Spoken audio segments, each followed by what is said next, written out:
Do you remember his promise? I mean, of course you do. When I win, I will immediately bring prices down starting on day one. Starting the day I take the oath of office, I will rapidly drive prices down and we will make America affordable again.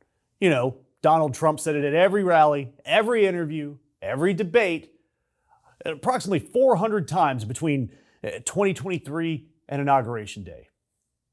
Day one, inflation gone. He was going to bring prices down so fast, your head would spin. Gas back to $2. Groceries would be affordable again. All of it on day one. Well, the Bureau of Labor Statistics just released the March report, and inflation hit 3.3% year over year. It's the biggest monthly jump since June of 2022, when inflation was at its near all-time peak.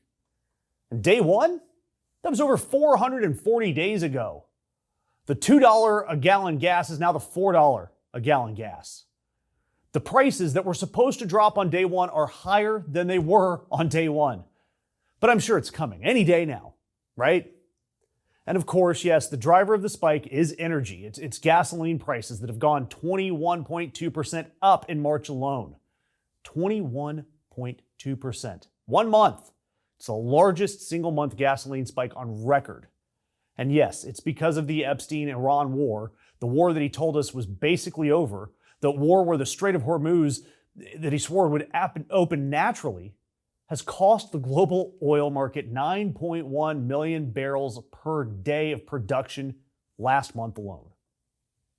So the man who promised to lower your energy bill by defeating the radical left's energy policies started a war that produced the largest single-month gasoline price spike in American history. That is the result of Donald Trump's plan.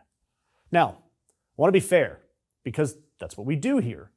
And I want to address the Republican talking points here, because Politico ran a piece this week headlined essentially, "The plan is working," advocating for Donald Trump and his trade policies. And Trump's trade advisor, Jameson Greer, argued that tariffs are bringing manufacturing back to American soil, and that the short-term pain is worth more long-term gain. That's a real argument, and there are real economists that back that up, and some of them, presumably, are not political hacks. And their theory is that you raise the import prices and it forces domestic production to become competitive. Factories come back, jobs come back, and in 20 years, you might have a more self-sufficient industrial base. Fine, sure, that's possible, maybe in 20 years. But here's the question that argument requires you to think about. Who exactly is this working for? And on what timeline? And who's paying for this transition? Look at the workers that got laid off. You know, the ones that got laid off when the tariffs raised costs. And their employers, they're the ones that are paying for that transition. The family that is paying record gas prices to go get a job that no longer exists is paying for that transition.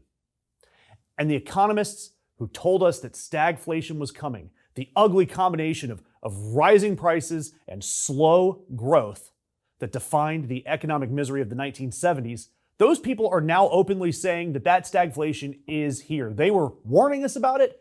Now it's here. The Federal Reserve, they've abandoned its rate cut projection for 2026. The Fed was going to cut rates once and then it wasn't. And now multiple economists have removed any cuts from their forecast entirely. And what does that mean for you? Borrowing costs stay high, mortgage rates high, credit card rates high.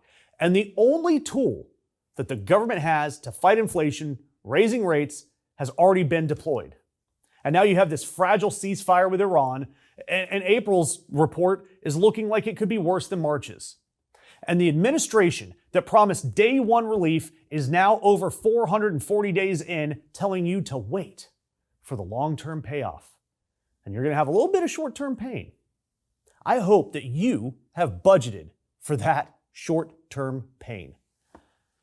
Stories like this, they are missed by the mainstream media because, frankly, they're having to cover all of the crazy crap Trump is talking about. That's why it's so important to support independent media like us.